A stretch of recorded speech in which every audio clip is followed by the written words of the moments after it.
Kolkata film festival.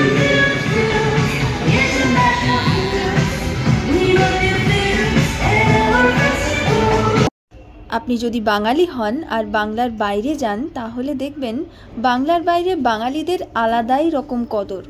কারণ বাংলার বাইরের মানুষ বিশ্বাস করেন বাঙালিরা শিল্পে, সাহিত্যে, সংস্কৃতিতে একটা আলাদা রকম উচ্চতায় রয়েছে এবং বাংলার বাইরের মানুষ তাকে অন্য রকম কদর করে। কলকাতার কথা বললে তো কোনো কথাই নেই, তাই দেশ বিদেশের বিভিন্ন জায়গা থেকে বহু গুণী মানুষ শিল্প সাহিত্যের টানে বারবার ছুটে আসেন এই কলকাতায়। কলকাতা ইন্টারন্যাশনাল ফিল্ম ফেস্টিভ্যাল এই মুহূর্তে কলকাতায় চলছে KIFF অর্থাৎ কলকাতা ইন্টারন্যাশনাল ফিল্ম ফেস্টিভ্যাল। সেখানে এসে জড়ো হচ্ছেন দেশ বিদেশের বহু অভিনেতা, চলচ্চিত্রকার, বহু গুণী শিল্পী, পরিচালকেরা। অনেক যত্ন করে বানানো দেশ বিদেশের বহু ছবি প্রথমবার স্ক্রিনিং হচ্ছে KIFF-এ। কলকাতা ইন্টারন্যাশনাল ফিল্ম ফেস্টিভ্যাল উপলক্ষে খুব সুন্দরভাবে নান্দনিকতার সঙ্গে সাজিয়ে তোলা হয়েছে নন্দন চত্বর। সেই ছবি আপনারা দেখতে পাচ্ছেন। একই সঙ্গে গতকাল আমরা দেখেছি এক অসাধারণ ছবি স্ক্রিনিং। মোট 4 জন ডিরেক্টর অর্থাৎ মোট 4 জন চলচ্চিত্র পরিচালক অনির, ইমতিয়াজ আলী, রিমা দাস, কবির খান, এই 4 জনের পরিচালনায় তৈরি হয়েছে একটি অসামান্য ছবি, নাম মাই মেলবোর্ন। দেশ এবং বিদেশের সংমিশ্রণে এই ছবি তৈরি হয়েছে, যার প্রেক্ষাপটে কোথাও রয়ে গেছে সেই আদি অকৃত্রিম বহু পরিচিত আমাদের প্রাণের কলকাতা। 4 জন পরিচালকের তৈরি 4টি ছোট ছোট গল্প নিয়ে তৈরি হয়েছে সম্পূর্ণ ছবিটি। সবকটি গল্পের একটাই ভিত্তি, এটা আমাদের মন ছুঁয়ে যায়, মনের গহীন কোণায় গিয়ে নাড়া দেয়। আমরা ভাবতে বসি, আমরা ইমোশনাল হয়ে যাই। একটি বাঙালি ছেলে এবং এক অস্ট্রেলিয়ান, দুজনের সমকামী সম্পর্ক, যা মেনে নিতে পারে না বাঙালি বাবা। মাতৃবিয়োগের পর অস্ট্রেলিয়ায় হাজির হয় বাঙালি বাবা এবং তারপর তাদের মান অভিমান, দুঃখ অভিমান চেপে রাখা, কষ্ট, সমস্ত টানাপোড়েন নিয়ে অদ্ভুত বুনটে বাঁধা প্রথম ছবিটি। দ্বিতীয় ছবিতে খুব প্রাসঙ্গিক হয়ে ওঠে এক ভিখারি, তীরের ফলার মতন তার মুখাবয়ব।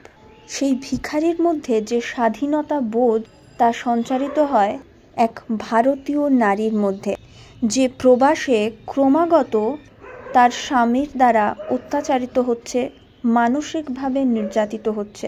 সেই পাগল ভিখারি তার মধ্যে সঞ্চার করে নিজেকে সম্মান করার বোধ, নিজেকে ভালোবাসার বোধ এবং শেষ পর্যন্ত সে তার স্বামীকে বলতে পারে যে উই আর ইকুয়াল, আমি তোমাকে যতটা সম্মান দেব তুমি আমাকে ততটাই সম্মান দাও, বা তুমি আমাকে যতটা সম্মান দেবে আমিও ঠিক ততটাই সম্মান তোমায় দেব। এভাবেই একের পর এক বিনি সুতোর মালায় গাঁথা হয়ে থাকে ছবিগুলো, যা দর্শকদের ছুঁয়ে যায়। গতকাল এখানে উপস্থিত ছিলেন বাঙালি পরিচালক সৃজিত মুখার্জিও। তিনি এই ছবিতে বিশেষভাবে সহায়তা করেছেন। Big welcome to Srijit Mukherjee, who's a dear friend and always supported everything that we have done. So My Husband, as you know, is an anthology of 4 stories. Each story celebrates a strand of diversity, one gender, disability, sexuality and race. And also my writer Shivani, she's just arrived. She's also a fellow Bengali. So very happy to have everyone here today. We'll be around. I would love to hear what you think about the film. I hope you enjoy the film. The main thing about the film is it's very authentic. It's a celebration of authentic storytelling.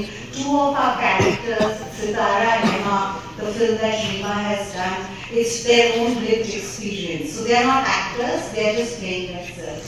এভাবেই Kolkata international film festival ধরে থাকে বাঙালির চিরকালীন আবেগ, অনুভূতি, ভালোবাসা। শুধু বাঙালির নয়, দেশ বিদেশ এখানে এসে জুড়ে যায়। এর সাক্ষী হয়ে থাকে কলকাতা। आजकल के ज़माने में बहुत नई चीज़ें आ रही हैं और उन चीज़ों के साथ रहना, उन कॉन्सेप्ट्स के साथ रहना बहुत ज़्यादा ज़रूरी होता जा रहा है। Watch the film, enjoy it. If you don't like it, please let us know what we can do to make it better. And if you like it, please spread the word. Because this is the kind of film which needs your support to grow.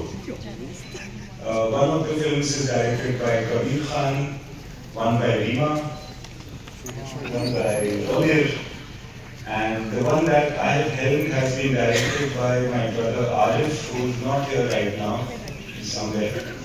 And everything is produced by Meetu Bhawmik. So, thank you for coming out in such large numbers. Really, it is so, we are all very happy to be here and to see all of you. So please give a round of applause to yourselves. আপনারা দেখতে থাকুন ক্যাল calling TV Kolkata.